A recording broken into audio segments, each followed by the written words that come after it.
Good morning and welcome to your Farm and Home Show. My name is Joanna Coles, and this morning we're visiting with Kristin Hildabrand, Warren County Extension Agent for Horticulture in Kentucky. For all Kentucky gardeners, I think the tomato is the king of the garden. So we can have some sweet, we can have more acidic type tomatoes, so it really just comes down to personal preference. And there's just a lot of different choices right now with us shopping at the garden centers and nurseries on the local level.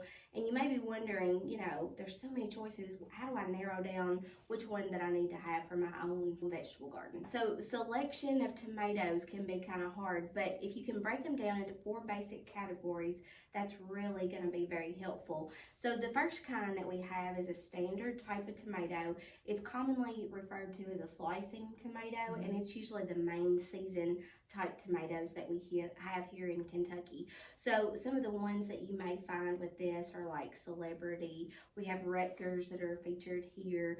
A lot of those are going to come in main season, and so they're going to basically be really good for any kind of sandwich that you want to have with those, like the BLTs just comes to mind just right offhand. But there's the standard type, and then you can have the real small pint size cherry fruit, and those are called the salad tomatoes. So those can work great in pasta salad dishes. They can work great for a green salad.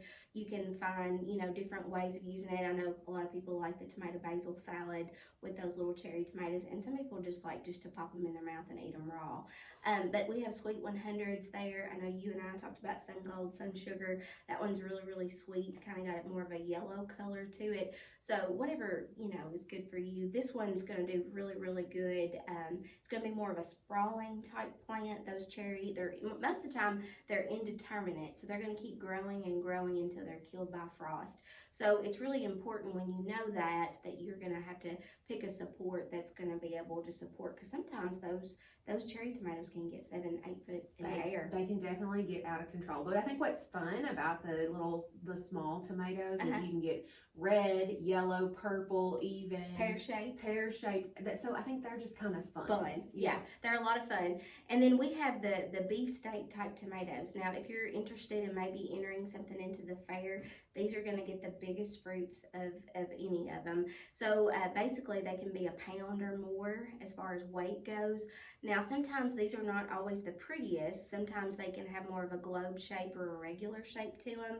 So if you're talking about some of the heirlooms that fit into this beefsteak variety, Brandywine and Cherokee Purple. Cherokee Purple is one that is an heirloom, so it doesn't really look as pretty, but the flavor, if you like it, it is really good.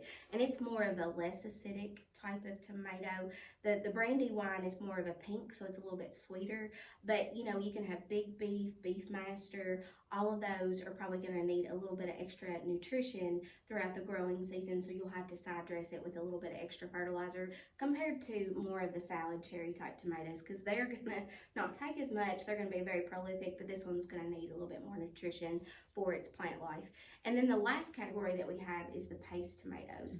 So if you plan on making your own sauces at home, or you're going to be processing that into other things that you're going to be using on for like the winter months, and some people may be interested in that because I think they had said that there had been some shortages of sauces and things like that. This one has got a meatier texture. It's really, really thick fleshed, and the seeds the cavities are a lot smaller in comparison to a lot of these, but this has more of an elongated shape to it too.